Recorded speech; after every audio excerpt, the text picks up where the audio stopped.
Hello student, welcome to chemistry. अभी तक हम जो पढ़ रहे थे कि ऑर्बिटल कैसे फिक्स होता है, मतलब कोवलेंट बॉन्ड कैसे बनता है।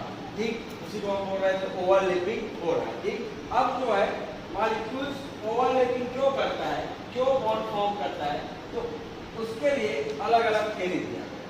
मॉलिक्यूल्स यदि है अकेले तो रहता नहीं है, मॉलिक्यूल्स क्या रहेगा आपका, होल्ड करके बहुत सारे बंच में रहते हैं, एक साथ रहते हैं। क्यों? क्योंकि स्टेबिलिटी गेन करना चाहते हैं। तो कोई भी मॉलिक्यूल जो है, जैसे कि आपका हाइड्रोजन है और क्लोराइड है, ठीक, इसके वैलेंस इलेक्ट्रॉन कितना, वैलेंस इलेक्ट्रॉन कितना 7 आया ना, और इसमें वैलेंस इलेक्ट्रॉन कितना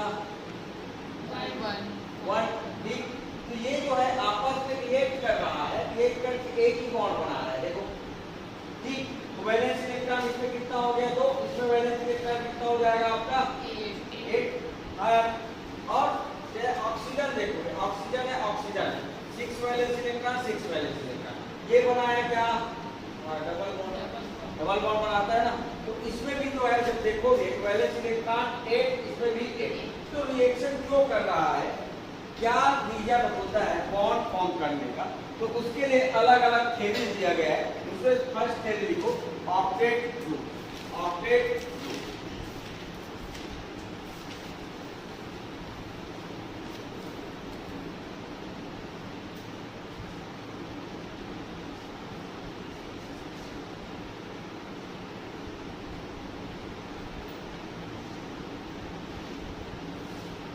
ऑक्टेट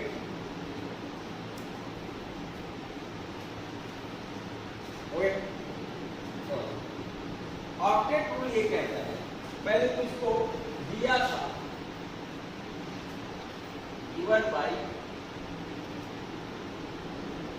कोसले करके एक साइंटिस्ट था और लेविस दो साइंटिस्ट था 1960 में। इसको ये कहता है कि ऑक्टेट रूल के अकॉर्डिंग कोई भी एटम स्टेबल होने के लिए आपस में रिएक्शन करता है। क्यों? क्योंकि वो अपना वैलेंस सेल में, लास्ट सेल में एक इलेक्ट्रॉन रखना चाहता है, जो नोबेल गैस कॉन्फ़िगरेशन है। नोबेल गैस कॉन्फ़िगरेशन मतलब 18 इलेक्ट्रॉन होता है, उसके लास्ट इलेक्ट्रॉन, लास्ट सेल में इलेक्ट्रॉन कितना होता है आपका 8 होता है। तो ऑक्टेट रूल के अकॉर्डिंग ये होता है कि आपका ये रूल ये कहता है कि कोई भी स्पीशीज आपस में रिएक्शन करता है, इसलिए क्योंकि वो अपने लास्ट सेल में एक इलेक्ट्रॉन गेन करना चाहता है, जिससे वो स्टेबल हो सके। तो कहीं ना कहीं ये जो 8 इलेक्ट्रॉन है, लास्ट सेल में 8 इलेक्ट्रॉन है, ये क्या है आपका स्टेबल कॉन्फ़िगरेशन। यदि मेरा वैलेंस इलेक्ट्रॉन यदि 8 हो, तो वो कॉन्फ़िगरेशन क्या होगा आपका, स्टेबल होगा। इसके अकॉर्डिंग आया। और होता भी है, जैसे कि आपका देखोगे नोबेल गैस किसी के साथ रिएक्शन नहीं करता, नोबेल गैस किसी के साथ रिएक्शन नहीं करता, जैसे कि नियॉन हो गया, आर्गन हो गया। नियॉन का कॉन्फ़िगरेशन 8 और इसका कितना 18। तो इलेक्ट्रॉनिक कॉन्फ़िगरेशन करोगे 2 8, जैसे 2 8 क्रिप्टॉन में कितना होता है आपका 36, 2 8 18 8 आया ना। देखो ये 36 है, इनके लास्ट सेल में कितना इलेक्ट्रॉन, हीलियम को छोड़ दो, हीलियम का कितना होता है, 2 ही होता है। तो ऑक्टेट रूल के अकॉर्डिंग ये क्या कहता है, to gain tendency to gain 8 electron in valence shell. ठीक, 8 इलेक्ट्रॉन रखने की जो प्रवृत्ति होती है उसी को बोलते हैं। एग्जाम्पल, ऑक्सीजन है, कितना valence electron 6 valence electron 6 valence electron. ठीक, आपस में रिएक्शन करता है, क्या बनाता है आपका O, ठीक, O2। तो देखो ये बना रहा है 2 बॉन्ड। क्यों? क्योंकि एक बॉन्ड यदि बनाएगा, ये सपोज करो इसमें कितना ये है 6, इसमें क्या है आपका 6। ऑक्टेट कंप्लीट करने के लिए कितना इलेक्ट्रॉन चाहिए, 2 इलेक्ट्रॉन। इसको भी 2 इलेक्ट्रॉन। यदि एक बॉन्ड यदि बनाता, मान लो एक बॉन्ड बनाता, तो इसमें वैलेंस इलेक्ट्रॉन कितना होता, ठीक, ये दोनों इलेक्ट्रॉन काउंट होगा दोनों के साथ। ठीक है, सेविंग क्या है ना, ये इसके साथ भी काउंट होगा और इसके साथ भी काउंट होगा। कितना हुआ 7 हुआ, इसमें 7 लेकिन वो स्टेबल हो रहा है, इसलिए एक इलेक्ट्रॉन यदि उसको मिल जाए तो क्या हो जाएगा आपका, स्टेबल हो जाएगा। इसलिए क्या बनाते हैं आपका, इसके अकॉर्डिंग ऑक्टेट रूल। देखो 8 इलेक्ट्रॉन हो गया, 4 4 8 4 4 8, तो ऑक्टेट रूल यही कहते हैं। जैसे कि आपका फ्लोरीन हो गया। अच्छा, एक चीज याद रखना, ऑक्टेट रूल सभी यूज ये होगा, लेकिन हाइड्रोजन जो है डुप्लेट रूल, डुप्लेट रूल मतलब अपने लास्ट सेल में 2 इलेक्ट्रॉन रखेगा। इसके लिए ये जो है आपका फॉलो करता है, किसको दिया, नियरेस्ट नेबरिंग नोबल गैस को क्या करता है, वो उसके अकॉर्डिंग कॉन्फ़िगरेशन रखता है। तो हाइड्रोजन के पास तो एक ही सेल है आया, तो वो जो है सिर्फ 2 डुप्लेट रूल फॉलो करेगा, इसलिए हाइड्रोजन हमेशा एक ही बॉन्ड बनाता है। ठीक है, तो ऐसे आपका देखो हाइड्रोजन है और क्लोरीन है। क्लोरीन में कितना वैलेंस इलेक्ट्रॉन, 9, कितना वैलेंस इलेक्ट्रॉन, 7 आया ना। तो इसको कितना इलेक्ट्रॉन चाहिए स्टेबल होने के लिए, 1 इलेक्ट्रॉन। इसलिए क्लोरीन हमेशा कितना बॉन्ड बनाता है, ठीक। नाइट्रोजन है, हाइड्रोजन के साथ रिएक्शन करोगे, नाइट्रोजन में वैलेंस इलेक्ट्रॉन कितना, 5, इसलिए बनाता है वो क्या, NH।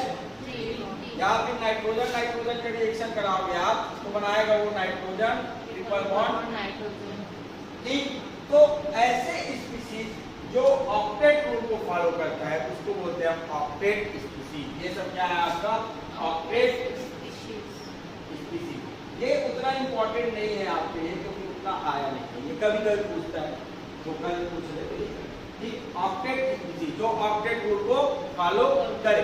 अब मजेदार बात यह है कि ऑक्टेट रूल जो है सिर्फ और सिर्फ सेकेंड पीरियड के एलिमेंट्स क्या करते हैं, फॉलो, बाकी एलिमेंट फॉलो नहीं करता। जैसे एग्जाम्पल सेकेंड पीरियड में वो भी आपका ये जो है वैलिड है, ऑक्टेट रूल जो है, ऑक्टेट रूल जो है आपका वैलिड है, मतलब स्ट्रांगली क्या करेगा, उसको फॉलो करेगा। कौन, एक तो कार्बन, नाइट्रोजन, ऑक्सीजन, क्लोरीन, यही। क्योंकि क्लोरीन के लिए रिएक्शन, फास्फोरस के रिएक्शन करा रहे थे आप, क्लोरीन के साथ कराओ, ठीक। क्लोरीन के साथ कराओ तो 2 टाइप का बॉन्ड बनेगा आपका, PF3 और PF5। और वैलेंस इलेक्ट्रॉन देखो, इसमें फास्फोरस वैलेंस इलेक्ट्रॉन कितना, 5, और बॉन्ड कितना बनाया है आपका, 3। टोटल वैलेंस इलेक्ट्रॉन कितना, 8। तो ऑक्टेट रूल ये फॉलो करता है, लेकिन इसके ये भी बनता है, आपको पता है, PCl5 बनता है, PH5 बनता है, आया ना। वैलेंस इलेक्ट्रॉन देखो, वैलेंस इलेक्ट्रॉन में तो फास्फोरस कितना, 10 इलेक्ट्रॉन, मतलब ऑक्टेट रूल को फॉलो नहीं कर रहा है, फिर भी ये स्टेबल है। ये कहता है ऑक्टेट रूल, ये कहता है ये जो ऑक्टेट रूल फॉलो करेगा वही कंपाउंड क्या होगा आपका, स्टेबल होगा, आया। लेकिन यहाँ पे जो है PCl5 एक PF5,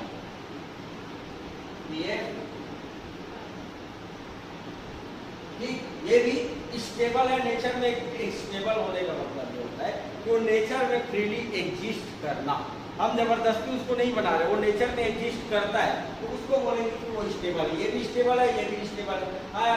तो ये ऐसे स्पीशीज, ये तो हो गया कौन से स्पीशीज, ऑक्टेट, हाँ।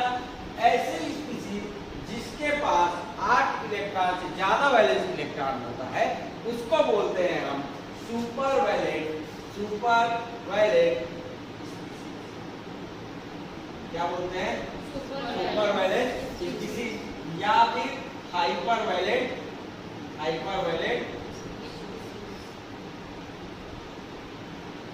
ठीक। एक कंपाउंड होता है, जैसे कि आप देखोगे आपका BF3AlI3 या फिर BH3AlH। ये देखो BeCl2, ये सब पढ़े हो, आया ना। तो देखो बोरॉन का देखोगे आप, बोरॉन में वैलेंस इलेक्ट्रॉन कितना, 3, बॉन्ड कितना बना है, 6, मतलब कितने इलेक्ट्रॉन हो गए, वैलेंस इलेक्ट्रॉन कितना हो गया, 6 इलेक्ट्रॉन, आया ना। 6 इलेक्ट्रॉन हुआ। तो ऐसे इसमें देखोगे, जैसे ये सब जो है आपका, ये सब में आपका 6 इलेक्ट्रॉन है। इसमें देखोगे आप तो BCl 2 इलेक्ट्रॉन होते हैं वैलेंस इलेक्ट्रॉन, हाँ। 2 और 2 4। 4। ठीक, तो ये सब कोई ऐसी जिसमें एक इलेक्ट्रॉन से कम इलेक्ट्रॉन हो उसको बोलते हैं हाइपोवैलेंट। ठीक, हाइपोवैलेंट स्पीशीज। नेट में आ चुका है ये क्वेश्चन, इसको बोलेंगे ऐसी स्पीशीज जो हाइपोवैलेंट। फर्स्ट ऑप्शन आपका octet species, octet species. Second hypovalent species. Third hypervalent या फिर सुपरवैलेंट, और फोर्थ नन। ये नेट का क्वेश्चन, ठीक है। तो ऐसा नहीं है बिल्कुल नहीं आता, आपको नॉलेज होना चाहिए क्योंकि स्टार्ट यही से होता है, ठीक है। उतना इंपॉर्टेंट नहीं है, लेकिन लोअर क्लास में जैसे आप लोग एक वगैरह का देते हो या आप लेक्चर वगैरह का देते हो वहां से क्वेश्चन, ठीक। तो इसको याद रखना। सुबह ये जैसे कि आपका ऑक्टेट रूल के अकॉर्डिंग CCl5 क्या है आपका ऑक्टेट रूल फॉलो नहीं कर रहा है, हाँ या ना। नॉट ऑक्टेट स्पीशीज, हाँ या ना। लेकिन ये भाई साहब ये बोलता है, सुबह ये बोलता है CCl5 ऑक्टेट रूल फॉलो करता है। कैसे? ऐसे देखो सर, देखो आपका कितना क्लोरीन है, 5 क्लोरीन है, हाँ या ना। और फास्फोरस का वैलेंस इलेक्ट्रॉन कितना 5 है, हाँ या ना। तो ये बोलता है सुगेन ये PCl5 जो है ऑक्टेट स्पीशीज है। कैसे? ऐसे कि ये जो है आपका 3 इलेक्ट्रॉन चाहिए तो 3 क्लोरीन के साथ शेयरिंग करेगा, ठीक। 3 क्लोरीन के साथ क्या क्या शेयरिंग किया। अब 2 इलेक्ट्रॉन है उसके पास, और इलेक्ट्रॉन नहीं चाहिए, लेकिन आपका 2 क्लोरीन तो जुड़ा होगा कहीं ना कहीं से, हाँ। तो ये बोलता है ये जो है आपका इलेक्ट्रॉन लेगा नहीं, सिर्फ इलेक्ट्रॉन क्या करेगा आपका,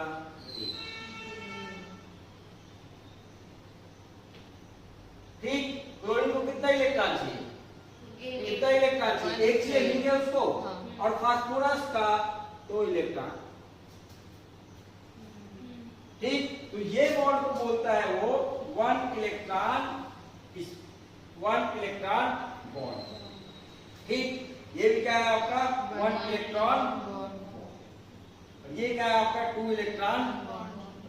अब एक बात बताओ, 2 इलेक्ट्रॉन वाला ज्यादा स्ट्रॉन्ग रहेगा या 1 इलेक्ट्रॉन वाला ज्यादा स्ट्रॉन्ग रहेगा? 2 इलेक्ट्रॉन वाला। तो इसका एक्सप्लेनेशन भी सही था, वो बोला भैया ये 1 इलेक्ट्रॉन के कारण बना होता है, इसलिए आप PCl5 को जब हिट करते हो, थोड़ा सा हिट करते हो, तो ये बॉन्ड टूट जाता है और ये कन्वर्ट हो जाता है आपका PCl3 में और Cl, ठीक। एक्सप्लेनेशन सही इसका कि 1 इलेक्ट्रॉन से बना है, इसलिए 1 इलेक्ट्रॉन से बना है, इसलिए क्या होगा लॉन्ग एंड वीक, हाँ या ना, लॉन्ग एंड वीक। ये क्या होगा आपका स्ट्रॉन्ग एंड शॉर्ट। इसलिए आप सुने होंगे कि PBP स्ट्रक्चर में जो एक्सियल बॉन्ड रहता है, ये वाला जो बॉन्ड है, ये बॉन्ड जो रहता है वो बड़ा होता है, और इक्वेटोरियल वाला बॉन्ड आपका 3 टाइप जो आपका बॉन्ड रहता है वो कुछ है।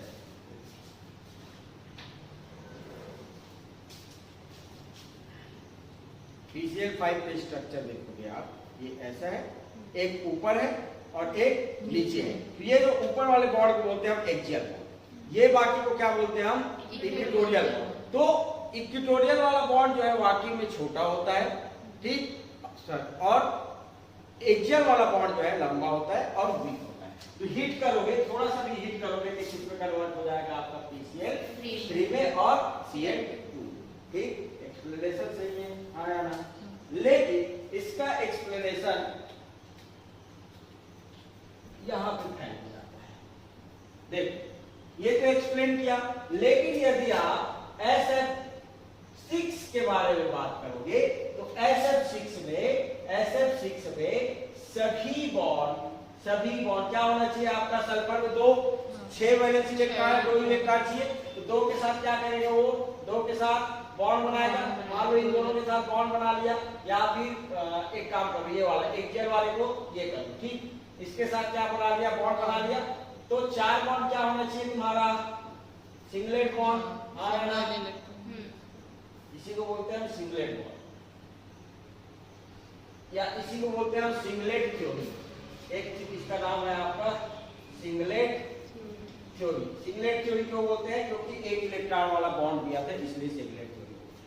ठीक, तो इसमें देखो 4 बॉन्ड क्या होना चाहिए आपका, लंबा होना चाहिए, हाँ या ना, और 2 बॉन्ड क्या होना चाहिए, छोटा होना चाहिए। लेकिन PCl5 में आर बॉन्ड लेंथ क्या होता है आपका, इक्वल होता है।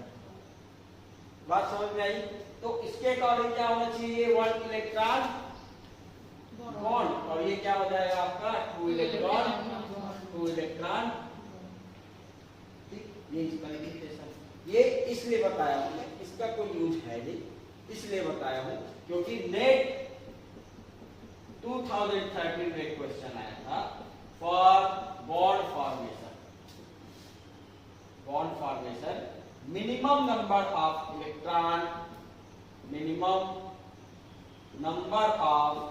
Electron is required.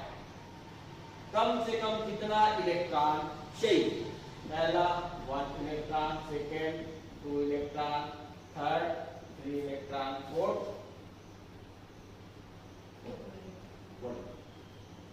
कितना मिनिमम जो है आपका 1 इलेक्ट्रॉन की जरूरत। ये 1 इलेक्ट्रॉन है और 2 एटम है, 1 इलेक्ट्रॉन 2 एटम या फिर एलिमेंट है, तो आपका बॉन्ड फॉर्मेशन होगा। ठीक, ये थ्योरी तो इसका गलत था, लेकिन यहाँ से एक क्वेश्चन बनता है क्या कि भैया इससे जो बनेगा आपका जो बॉन्ड फॉर्मेशन के लिए हमको मिनिमम इलेक्ट्रॉन की जो जरूरत पड़ती है कितने इलेक्ट्रॉन। ठीक, ये थ्योरी ये सही नहीं है, इसका एक्सप्लेनेशन ये सही नहीं ना, ऐसा नहीं होता, इसमें 2 ही इलेक्ट्रॉन होता है। ठीक, मिसगाइड मत होना, बस मैं इसलिए बताया क्योंकि यहाँ से क्वेश्चन एक आया था। ठीक, for bond formation minimum 2 atom and 1 electron is required. Minimum 2 atom and 1 electron is required. 1 electron and 2 atom is required की जरूरत पड़ती। ठीक है, अब एक बात बताओ मुझे, सिंपल से सवाल है, आप लोग को पता है, मुझे पता है कि तुम लोगों को पता है, ना विश्वास है तो बेटा PCl5 बनता है, आया ना, NCl5 नहीं बनता, क्यों? ये तो पढ़े हो आप लोग, है ना, 11वीं वाले पढ़े हो ना, ये तो सबसे इंपॉर्टेंट क्वेश्चन है 11वीं वाले का, जिससे क्वेश्चन आता ही है कि PCl5 बनता है NCl5 नहीं, क्यों बताओ?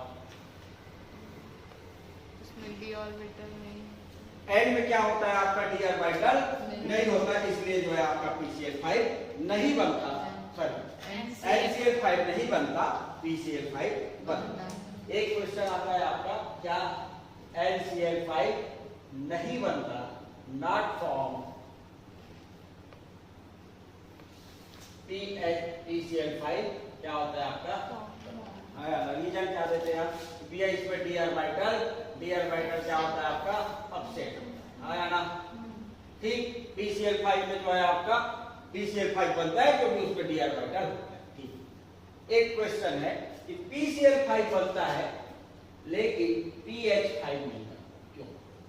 PH5 देखियो, बोलो, ये नहीं बनता, नेचर में एग्जिस्ट नहीं करता, रीजन क्या है? स्टेबल स्पीसीज नहीं बनाता, स्टेबल स्पीसीज नहीं बनाता, क्यों? जब ये स्टेबल हो सकता है तो ये भी स्टेबल होगा, क्यों नहीं होगा बताओ? चलो नेक्स्ट लिखो, सीज्मिक थ्योरी,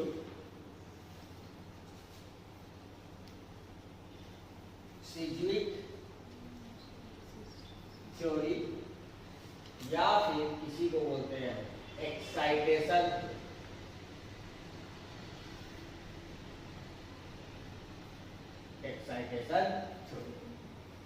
PCl5 बनता है, लेकिन PH5 क्यों नहीं बनता, इसको देखते हैं।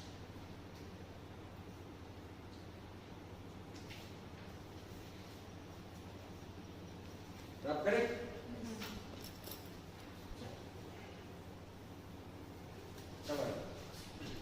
एक तो हमको रिजल्ट मिल रहा है कि भैया आपके पास ऑर्बिटल होना चाहिए, सुटेबल एनर्जी का ऑर्बिटल होना चाहिए तो बॉन्ड बनाएगा। जैसे कि आपका HCl5 नहीं बन रहा था, क्यों? क्योंकि उसके यहाँ d ऑर्बिटल नहीं था, 3d ऑर्बिटल नहीं था, आया, इसलिए उसमें जो है आपका HCl5 नहीं बनाना था। लेकिन PCl5 तो देखो थोड़ा समझ, फास्फोरस के इलेक्ट्रॉनिक कॉन्फ़िगरेशन देखेंगे, क्या हो जाएगा आपका 1s2 2s2 2p6 3s2 और 3p3 आया। वैलेंस शेल से मतलब है आपको।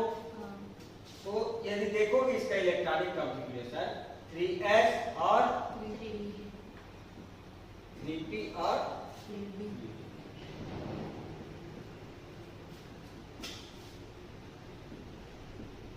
ठीक, अब सोचो उसको मैक्सिमम वैलेंसी शो करना है PCl, यदि PH5 बनाना है, 5 बॉन्ड बनाना है, तो सबसे पहले फास्फोरस का इस इलेक्ट्रॉन को क्या करना पड़ेगा, तुमको अनपेयर्ड करना पड़ेगा। हाँ यार, तो फास्फोरस को कोई दिक्कत नहीं है हाइड्रोजन के साथ 5 बॉन्ड बनाने के लिए, लेकिन फास्फोरस ये बोलता है कि भैया मेरा इस इलेक्ट्रॉन को पहले क्या करो, तुम अनपेयर्ड करो, मतलब एक्साइट करके कहां ले जाओ, हायर एनर्जी लेवल 3d में ले जाओ, उसके बाद मैं खुशी खुशी क्या करूंगा, आपके साथ बॉन्ड बना दूंगा, मुझे कोई दिक्कत नहीं। हाइड्रोजन में इतना ताकत नहीं रहता, ठीक, कि उसके इलेक्ट्रॉन को एक्साइट करके यहां ला सके, इसलिए आपका PH5 नहीं बनता, जबकि PCl5। अब तो इसके साथ क्लोरीन वगैरह, इसमें क्या होगा, आपका 3 बॉन्ड बनाएगा आपका, तो फास्फीन बनता है आपका PH3 बनेगा, उसमें कोई दिक्कत नहीं, चुपचाप जाकर क्या करेगा, वो जुड़ जाएगा, ठीक। लेकिन 5 बॉन्ड बनाना है तो इसके इलेक्ट्रॉन को क्या करना पड़ेगा, आपका अनपेयर करना पड़ेगा, जिससे उसको 5 अनपेयर्ड इलेक्ट्रॉन मिले और उसके साथ क्या करेगा कि वो बॉन्डिंग करे। अब देखो ये जो एक्साइट करने की जो प्रोबेबिलिटी होती है वो हाइड्रोजन और ऑक्सीजन में सबसे ज्यादा होता है एक्साइट करने का, क्योंकि इलेक्ट्रॉन डेंसिटी क्या होता है आपका बहुत ज्यादा होता है, और इलेक्ट्रोनेगेटिविटी भी क्या होता है आपका बहुत ज्यादा होता है। तो इलेक्ट्रॉन के रिपल्सन के कारण ये इलेक्ट्रॉन क्या करेगा, आपका हायर एनर्जी लेवल में आएगा। अब जो है आपका फास्फोरस या क्लोरीन क्या करेगा, आपके साथ बॉन्ड, इसलिए हायर, बात समझ में आई, इसलिए ये ऑक्टेट रूल फॉलो नहीं करता। कभी भी देखना जेनॉन के साथ कंपाउंड देखोगे, आप जेनॉन के साथ कंपाउंड देखोगे तो केवल ऑक्सीजन और क्लोरीन के साथ बनाते हैं, क्यों? तो जेनॉन को कोई दिक्कत नहीं किसी के साथ बॉन्ड बनाने पर, किसी को भी कोई दिक्कत नहीं है, यहाँ तक हीलियम को भी दिक्कत नहीं है कि जो है बॉन्ड ना बनाए, बस उसके इलेक्ट्रॉन को एक्साइट करके तुम हायर एनर्जी लेवल में ले जाओ। और दूसरा चीज उसके पास क्या होना चाहिए, आपका सुटेबल एनर्जी लेवल होना चाहिए। सुटेबल एनर्जी लेवल का मतलब क्या है, एक चीज तुम लोग सुने होंगे, जब हम हाइड्रोजन के स्पेक्ट्रम पढ़ते हैं, हाँ ना, तो हाइड्रोजन के पास जो है इनफिनाइट नंबर ऑफ शेल होता है, तो यहाँ से इलेक्ट्रॉन एक्साइट होकर हायर एनर्जी लेवल में जाता है, तो फर्स्ट शेल में आता है, तो वो जो है लाइमन सीरीज पास्चर वगैरह बार्मर वगैरह मिलता है, वो होता है, ठीक। तो जितना भी एटम्स होते हैं सब में आपका ऑर्बिटल पाया, नाइट्रोजन में भी 3D ऑर्बिटल पाया जाता है, ऐसा नहीं है कि नहीं पाया जाता, उसमें भी 3D ऑर्बिटल पाया जाता है, लेकिन उसके नाइट्रोजन के केस में देखोगे तो इसके वैलेंस शेल क्या है आपका 2s और 2p। अब इसको एक्साइट करोगे, ये क्या है आपका 3D है, तो इनके बीच एनर्जी डिफरेंस क्या है, बहुत ज्यादा है, इसलिए बोल रहे हैं सुटेबल एनर्जी का ऑर्बिटल या फिर एनर्जी लेवल होना चाहिए, तभी वो क्या करेगा, आपका हायर वैलेंसी शो करेगा, ऐसे वैलेंसी शो नहीं करेगा। इसलिए नाइट्रोजन आपका 5 बॉन्ड नहीं बनाता, 3 बॉन्ड से ज्यादा नहीं बनाएगा, ज्यादा से ज्यादा 1 बॉन्ड और बनाएगा। नाइट्रोजन मान लो अमोनिया बनाया है NH3, अब 1 हाइड्रोजन और मिल रहा है, तो ये अपना लोन पेयर ऑफ इलेक्ट्रॉन दे के क्या बनाएगा, आपका कोऑर्डिनेट बॉन्ड बनाएगा। ये एक कोऑर्डिनेट बॉन्ड होता है, 3 क्या होता है आपका कोवलेंट बॉन्ड होता है। उसमें शेयरिंग नहीं किया, वो अपना इलेक्ट्रॉन क्या किया, वो प्रोवाइड किया है। ये क्या है आपका कोऑर्डिनेट बॉन्ड, एक कोऑर्डिनेट बॉन्ड है।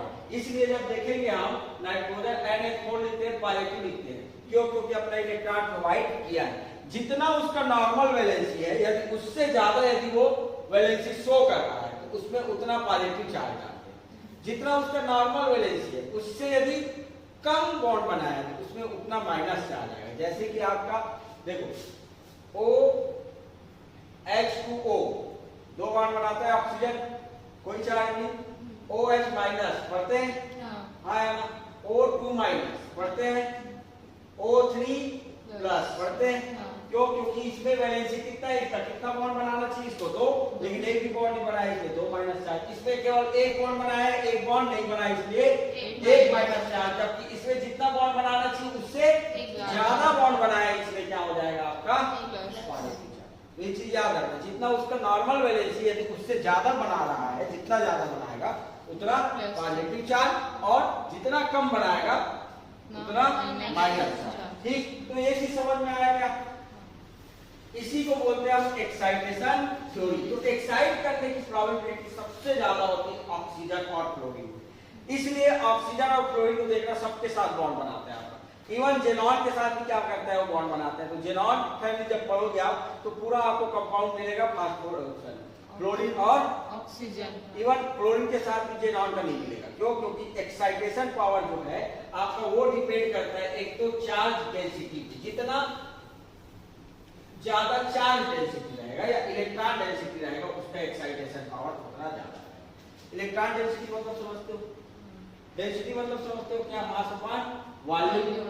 इलेक्ट्रॉन डेंसिटी जितना ज्यादा रहेगा मतलब क्या कि भैया उसका साइज बहुत छोटा हो, साइज क्या हो, बहुत छोटा हो, और इलेक्ट्रॉन क्या हो उसमें बहुत ज्यादा हो, उसको बोलते हैं इलेक्ट्रॉन डेंसिटी। तो रिपल्शन इसमें क्या होता है, बहुत ज्यादा होता है। जब इलेक्ट्रॉन फास्फोरस के पास जाएगा तो इसको बहुत ज्यादा रिपेल करेगा, तो इसको क्या करेगा, हायर एनर्जी लेवल में आएगा, वो कहां चला जाएगा आपका, बात समझ में? याद रखना, सीजी के बोलता है कि कोई भी कंपाउंड हो जितना चाहे उतना बॉन्ड बना सकता है, बस शर्त ये है, 2 शर्त है क्या, एक तो उसके पास जो है सुटेबल एनर्जी लेवल होना चाहिए। सुटेबल एनर्जी लेवल, क्राइटेरिया क्या है आपका, सुटेबल एनर्जी लेवल। और दूसरा एक्साइटेशन ऑफ पेयर्ड इलेक्ट्रॉन, ठीक, उसको एक्साइट कर सके, पेयर्ड इलेक्ट्रॉन को एक्साइट कर सके, तो कितना भी बॉन्ड बनाएगा कोई दिक्कत नहीं। इसलिए फास्फोरस देखोगे आप PF3 है, इसका रिएक्शन कराओ PF2 से, फिर से बनाएगा PF5, फिर रिएक्शन कराओ F माइनस से PF6 माइनस, फिर बनाएगा आपका PF7 F माइनस, फिर से रिएक्शन कराओ फ्लोरीन से, बनाएगा आपका PF8 माइनस। ठीक, ये इतना बॉन्ड बना सकते हैं, लेकिन यहाँ तक आकर ये जो है आपका स्टेबल होता है, इतना स्टेबल होता है, ये स्टेबल नहीं होता।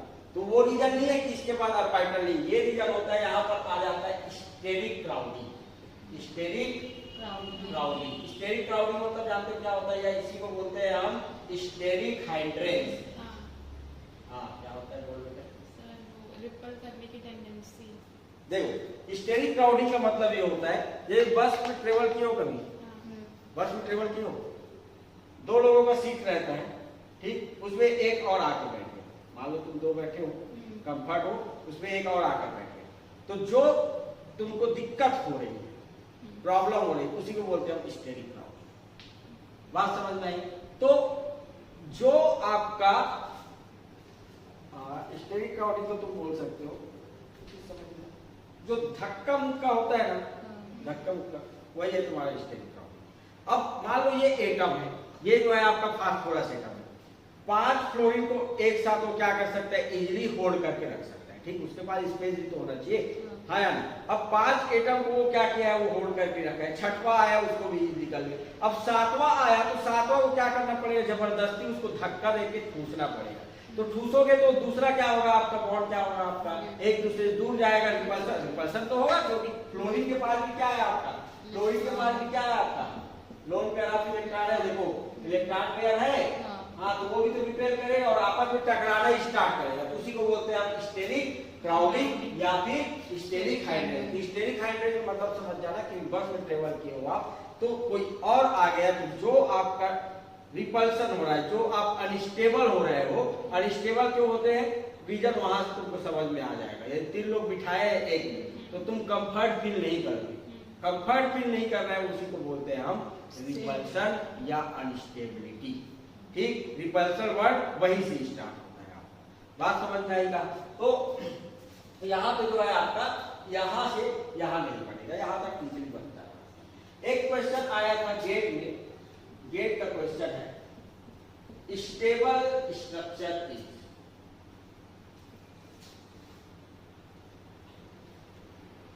स्टेबल स्ट्रक्चर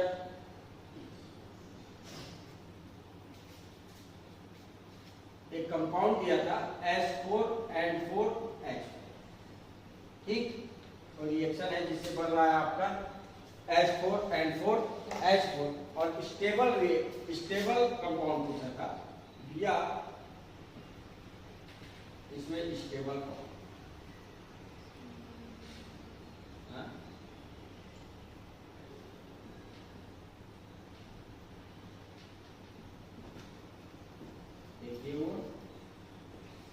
ठीक, एक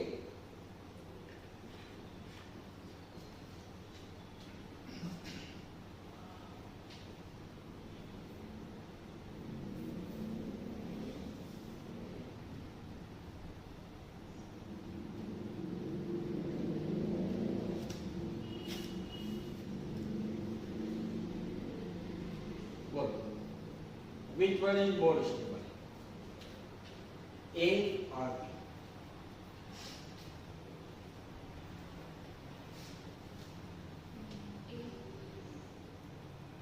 क्यों?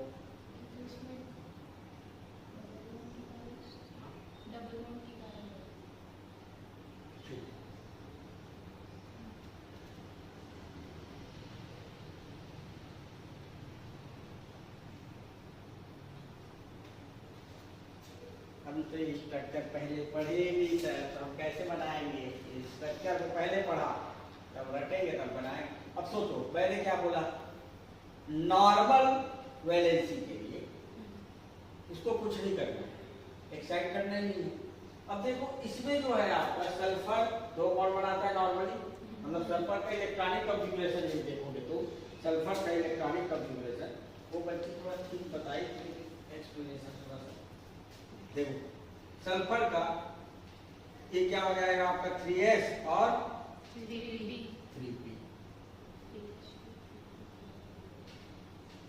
2 बॉन्ड बनाने के लिए कुछ करना पड़ेगा क्या? नहीं करना पड़ेगा। 4 बॉन्ड बनाने के लिए एक्साइट करना पड़ेगा। हाइड्रोजन के पास इतना कैपेसिटी है क्या? देखो हाइड्रोजन ही तो है सराउंडिंग एटम तुम्हारा, हाइड्रोजन के पास इतना कैपेसिटी है कि वो जो है इलेक्ट्रॉन को एक्साइट कर सके? नहीं है। इसलिए मेजर प्रोडक्ट कौन सा हो जाएगा? ये मेजर हो जाएगा। ये क्या हो जाएगा आपका? 2009 पूछा था ये क्वेश्चन, 2009 या 10। उसके बाद एक क्वेश्चन और पूछा था, तो लिखो थोड़ा सा सीधी। ये चीज समझ में आया? कोई दिक्कत? For maximum bond formation, for maximum bond formation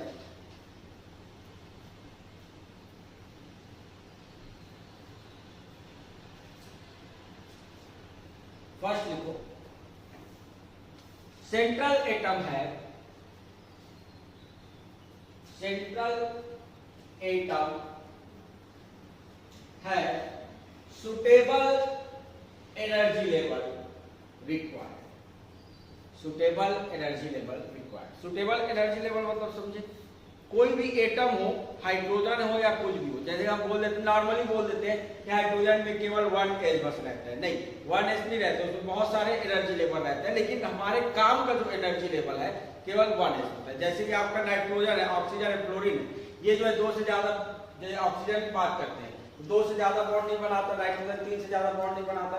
reason क्या देते हैं हम, डी ऑर्बिटल नहीं होता। उसमें डी ऑर्बिटल होता है, लेकिन वो जो है उनका एनर्जी गैप क्या रहता है, इतना ज्यादा रहता है कि वो इलेक्ट्रॉन को एक्साइट करके वहां नहीं ले जाता, तो वो सुटेबल एनर्जी का नहीं होता, इसलिए हम उसको इग्नोर करते हैं। ठीक, इसलिए बोल देते हैं शॉर्टकट में कि नाइट्रोजन में आपका 3d ऑर्बिटल नहीं होता या ऑक्सीजन में नहीं। ठीक, suitable energy level required. Next लिखो, excitation of electron, excitation of electron in central atom, in central atom must be occur, must be occur. Next we go, which atom have small size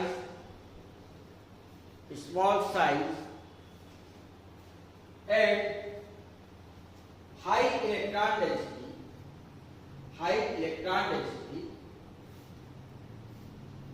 these have highest probability,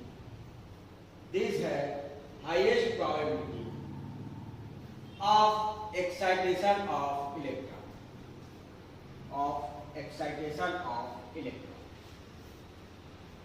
For example, fluorine and oxygen, देखो उसके just बाद एक question दिया था, उसके next year में एक question ये आया था कि दिया आपका सेम क्वेश्चन था, which one is more stable या मेजर प्रोडक्ट कौन सा है, जैसे कि आपका N, इसमें था S4 N4F। ठीक,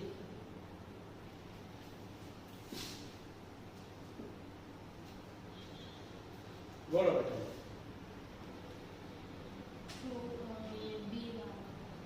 बी वाला ज्यादा स्टेबल होगा, हाँ, मतलब इस टाइम जो है, इस टाइम मेजर प्रोडक्ट कौन सा हो जाएगा आपका, और ये क्या हो जाएगा आपका माइनर, हाँ या ना, क्यों, क्योंकि अब जो सराउंडिंग एटम है वो क्या है आपका फ्लोरीन, और फ्लोरीन में एक्साइट करने की प्रोबेबिलिटी बहुत ज्यादा होती है, तो वो जो है आपका सल्फर का इलेक्ट्रॉन क्या करेगा, आपका एक्साइट करेगा, एक्साइट करके हायर एनर्जी लेवल। ठीक, इस केस में क्या था, हाइड्रोजन के पास जो है एक्साइटेशन पावर बहुत कम था, इसलिए जो है ये मेजर था, एक्साइट करेगा ही नहीं, चुपचाप जाके क्या कर लेगा, वो जुड़ जाएगा, इसलिए ये मेजर था। इस केस में जो है आपका ये। ठीक, इसलिए देखना हाइड्रोजन के साथ जितना भी एटम बनाते हैं वो अपना नॉर्मल वैलेंसी बनाते हैं, जो ऊपर लिखे थे ना अपन वैलेंसी उतना ही बॉन्ड बनाता है आपका। जैसे सल्फर, आप हाइड्रोजन का देखोगे, जैसे कि अमोनिया हो गया आपका NH3, PH3, फास्टीन, आर्सेन, स्टीबिन और बिस्मुथ, फिर 3D बॉन्ड बनाता है। रीजन क्या है, रीजन वही है कि वो एक्साइट नहीं कर पाता। जबकि आप हैलोजन के केस में देखोगे, फ्लोरीन के केस में ये जो है 3 ट्राइवैलेंट भी बनाएगा और पेंटावैलेंट भी बनाते हैं, 5 बॉन्ड भी बनाते हैं। हाँ यार, मॉडर्न एक्सप्लेनेशन ऑफ सीजनिंग।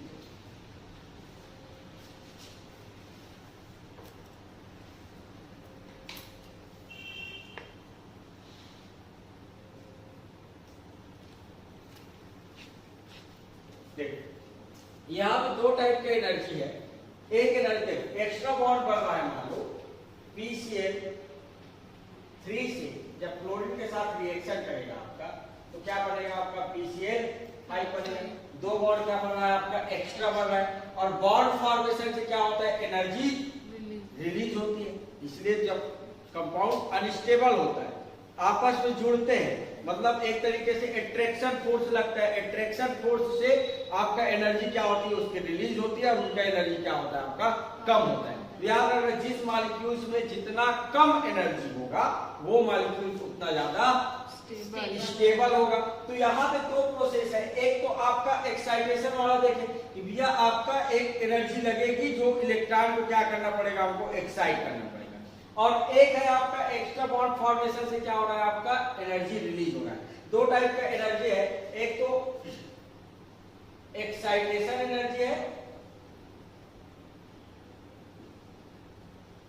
ये कौन सी एनर्जी है आपका, रिक्वायर्ड एनर्जी आया ना, रिक्वायर्ड एनर्जी। और एक है आपका बॉन्ड फॉर्मेशन से, एक्स्ट्रा बॉन्ड फॉर्मेशन से, एक्स्ट्रा बॉन्ड फॉर्मेशन हो रहा है, दो बॉन्ड एक्स्ट्रा बन रहा है ना, इससे क्या होगा आपका, ये जो एनर्जी है फॉर्मेशन से रिलीज एनर्जी, एनर्जी क्या होता है आपका, एनर्जी रिलीज, बात समझ में आई।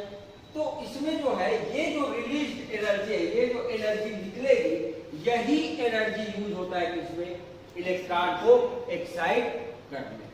ठीक, जो ये एनर्जी निकल रहा है वो एनर्जी यूज होगा किसमें, जो इलेक्ट्रॉन पेयर है उसको अनपेयर, बात समझ में आई। तो यदि आपके पास ये दो एनर्जी है, यदि एनर्जी रिलीज एनर्जी क्या हो, हायर, ठीक, तो बॉन्ड एक्स्ट्रा हाइपर वैलेंट लिख दूं, hyper valency, hyper valency show करेगा, मतलब बॉन्ड फॉर्मेशन होगा, एक्स्ट्रा बॉन्ड फॉर्मेशन होगा। लेकिन यदि इससे कम हो, मतलब मुझे जो एनर्जी चाहिए उससे कम एनर्जी रिलीज हो रहा है, तो हाइपर वैलेंसी मेरा, ठीक, और यदि इक्वल हो फिर भी आपका hyper valency.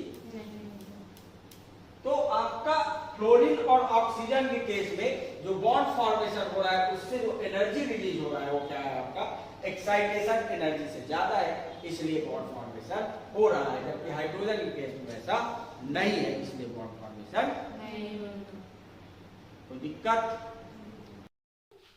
Thank you for watching.